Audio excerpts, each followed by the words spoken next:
కొందరు రాజకీయ నాయకులు జై శ్రీరామ్ అనకూడదని అంటున్నారు. అది సరైంది కాదని ఎమ్మెల్యే పైడి రాకేష్ రెడ్డి అన్నారు. హిందువులు ఐక్యంగా లేకపోవడం వల్లే దాడులు జరుగుతున్నాయంటూ పాకిస్తాన్, ఆఫ్ఘనిస్తాన్, బెంగాల్, కశ్మీర్లను ఉదాహరణగా ఎమ్మెల్యే చెప్పారు. నిజామాబాద్ జిల్లా మాకూరు కేంద్రంలో శ్రీ సీతారామచంద్రస్వామి ఆంజనేయ స్వామి ఆలయ విగ్రహ ప్రతిష్టాపన కార్యక్రమం జరిగింది. ఇక విగ్రహ ప్రతిష్ట కార్యక్రమాన్ని గ్రామస్తులు ఘనంగా నిర్వహించారు. ఈ కార్యక్రమానికి ఎమ్మెల్యే హాజరయ్యారు.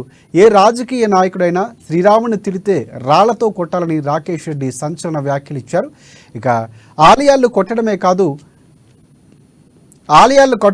కాదు ఆలయాలు పరిరక్షించుకోవడం కూడా ముఖ్యమని చెప్పారు. ఇక ఎమ్మెల్యే స్పీచ్లో కొందరు గ్రామస్తులు కలగజేసుకుని ఇది దైవ కార్యం, ఇక్కడ సందర్భానికి తగ్గట్లు మాట్లాడండి, రాజకీయాలు వద్దని సూచించారు. మరికొందరు ఎమ్మెల్యే గో బ్యాక్ అంటూ నినాదాలు చేశారు. దీంతో టెంపుల్లో కాసేపు గందరగోళ వాతావరణం నెలకొంది. పోలీస్ సిబ్బంది జోక్యం చేసుకుని భక్తులను శాంతింపజేశారు.